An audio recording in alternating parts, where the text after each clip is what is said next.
శ్రీమాత్రే నమః. అందరికీ నమస్కారం. కార్తీక పురాణం 20వ అధ్యాయం గురించి ఇప్పుడు మనం తెలుసుకుందాం. ఓం నమః శివాయ. జనక మహారాజు వశిష్ఠ మహామునితో మళ్ళీ అడుగుతున్నారు.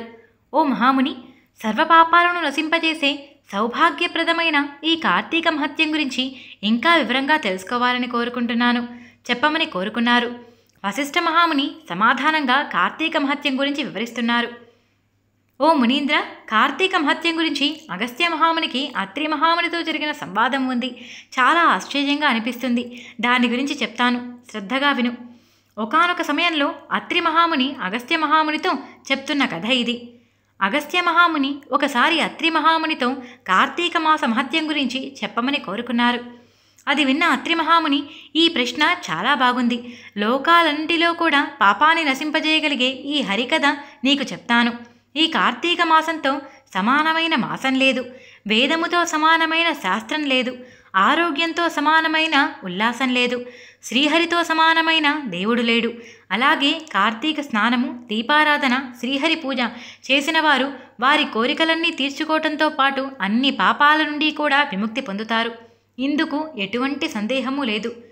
విష్ణుభక్తి వలన కలియుగంలో ధనము, యశస్సు, కీర్తి, ప్రతిష్ట, సంపదలు అన్ని చోట్ల విజయము పొందుతారు. ఈ విషయమై పూర్వముఖ కథ ఉంది. త్రేతాయుగంలో అయోధ్యా నగరానికి రాజైన సూర్యవంశస్థుడు ఒక రాజు ఉండేవారు. ఆయన పేరు పురంజయుడు. ఆ రాజు చాలా కాలం పాటు ధర్మబద్ధంగా రాజ్యాన్ని నడిపాడు. ప్రజలందరినీ కూడా తన కన్నబిడ్డల్లా చూసుకుండేవాడు. ఇలా కొంతకాలం గడిచిపోయిన తర్వాత ఆ రాజు ఐశ్వర్యవంతుడు అనే ఆలోచన అతనిలో క్రమక్రమంగా పెరిగిపోయింది.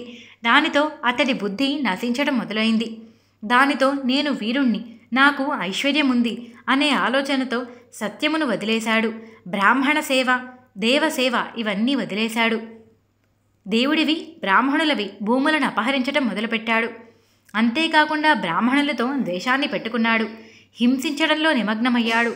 ఆఖరికి తన రాజ్యంలో ఉండే చోరులతో కూడా స్నేహం చేయటం మొదలుపెట్టారు.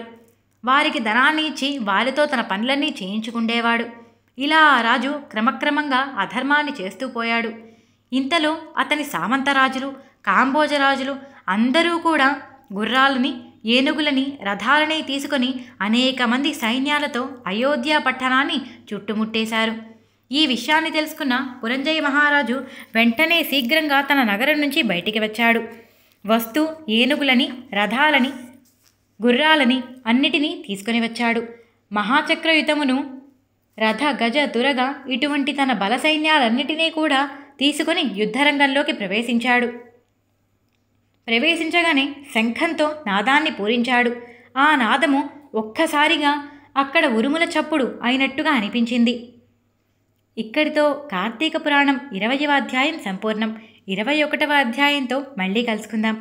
పురంజయుడు యుద్ధంలో గెలిచారా? సామంతరాజులే ఆయన మీద గెలిచారా? అసలు యుద్ధం ఎలా జరిగింది?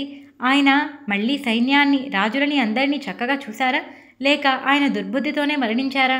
ఈ విషయాలు తెలుసుకోవాలంటే మనం వచ్చే అధ్యాయం వినాలి. రేపటితో మళ్ళీ కలుసుకుందాం. నేను చెప్పిన తీరు మీకు నచ్చినట్టయితే వీడియోకి ఒక లైక్ చేయండి.